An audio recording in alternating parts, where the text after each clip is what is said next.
Court के उन सभी निर्णयों को नीचे के उच्च न्यायालय न सिर्फ फॉलो करते हैं, न सिर्फ मानते हैं, न सिर्फ पढ़ते हैं, न सिर्फ उनका अध्ययन करते हैं, बल्कि जब उच्च न्यायालय कोई डिसीजंस देंगे तो निर्णय देते वक्त सुप्रीम कोर्ट के उस डिसीजन के अकॉर्डिंग ही अपना डिसीजन देंगे। समझ गए आप?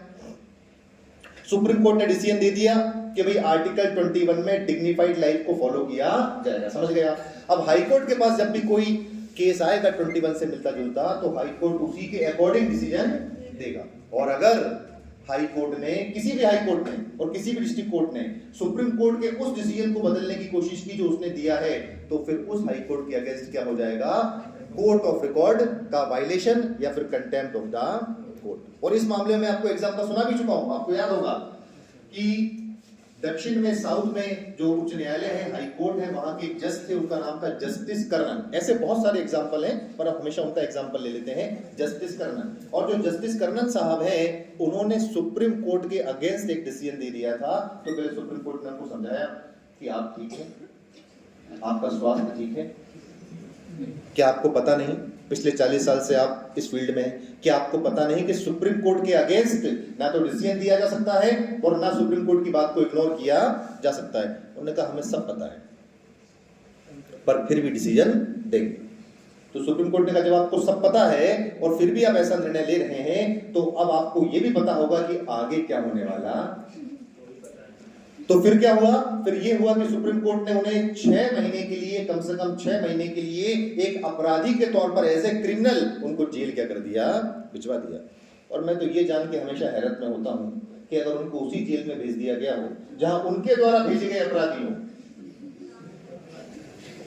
तो कर्णन साहब और उनके सब क्रिमिनल सब अगल बगल में सामने, और क्रिमिनल कह रहे हैं और बढ़िया तुम ही हो जो हमको जो है ऑर्डर करके एक अपराधी घोषित किया। आप सोचिए कि एक न्यायाधीश जो 40 साल से 50 साल से खुद सामने वाला जज है, वो जेल में बैठा है। ये इस बात को बताता है कि सुप्रीम कोर्ट किसी भी तरह से अपनी पावर के साथ कोई मिसयूज होने नहीं दे सकता। ये कोई भारत सरकार नहीं है जो पावर का मिसयूज होगा तो देखती रहेगी। ये सुप्रीम कोर्ट है और ये इंटीग्रेटेड जुडिशरी है। जब मैंने आपको लिखवाया features of the salient features of the Indian constitution, भारतीय संविधान की विशेषताएं, तो याद होगा मैंने आपको लिखवाया था इंटीग्रेटेड एंड इंडिपेंडेंट जुडिशरी। बात समझ में आई? नेचर समझ में आया जुडिशरी का? तो भारत में न्यायपालिका कैसे काम करती है? भारत में न्यायपालिका इंटीग्रेटेड होकर काम करती है। इंटीग्रेटेड मतलब supreme court, high court, district court दिख रहे हैं अलग अलग है, पर असल में अलग अलग नहीं है, सब एक है। दूसरा, इंडिपेंडेंट होकर काम करती है। इंडिपेंडेंट मतलब बिना गवर्नमेंट के प्रेशर में आकर के, बिना भारत सरकार के दबाव में आकर के, किसी के भी बिना दबाव में आकर के ये काम करती है। और ये क्यों करती है ऐसा, अभी मैं आपको बताऊंगा। क्योंकि इसके पास अपना कॉलेजियम सिस्टम है, जिसके माध्यम से ये खुद जजेस की प्रोसेस को आगे बढ़ाती है और लिस्ट बना करके भारत के राष्ट्रपति को भेजती है कि ये रहे 15 जज, 15 सीट वैकेंट हो गई है, आप बस आइए और 15 को क्या कर दो? अपॉइंट कर दो। पर अपॉइंट होगा कौन? ये डिसीजन कौन लेगा? भारत सरकार कहती रहे कि 2 हमारे वालों को भी ले लो, 2। सुप्रीम कोर्ट क्या कहेगा? आज तो कह दिया, हम मत कह देना। नहीं तो ये जो 2 जज हैं जिनका नाम आपने भेजा है, ये कभी जज थे इसका भी पता चलेगा नहीं, क्योंकि सारी पावर किसके पास है? सुप्रीम कोर्ट के पास। बस एक बार बोलना है कंटेम्प्ट ऑफ द कोर्ट, फिर कहां जाएंगे कुछ नहीं पता। तो कोलिजन सिस्टम इनके पास है और इसके अलावा सारी पावर इनके पास है।